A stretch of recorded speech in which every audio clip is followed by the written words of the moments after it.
Fjala e tij sot dëshmoj dhe njëherë se është i gatshëm për çdo skenar dhe të mos paraqitet vetë para ligjit,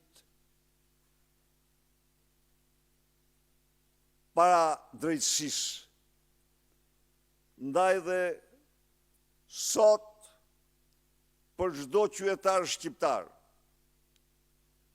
fjala është e tij, fjala është e qytetarëve.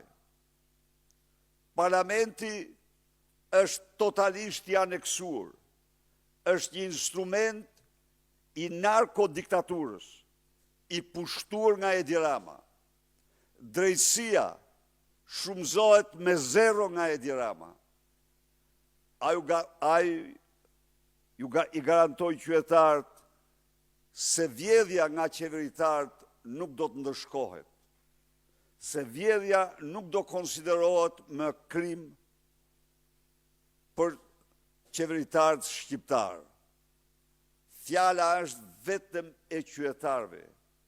Me datën 12, në orën të gjithë Shqipëria para parlamentit, në një protest në një kryengritje paqësore më të fuqishme që ka njohur vendi. Zgjidhja është vetëm në durt e qytetarëve. Unë kam bindje se shqiptarët, pavarësisht nga bindjet politike, njerëzit me integritet dhe njerëz të ndershëm që jetojnë me djersën e ballit tyre, nuk do pajtohen kurrë me këtë vendim të Edi Ramës, me të cilin ai u thot se vjedhja e tyre nga qeveritarët nuk mund të ndëshkohet.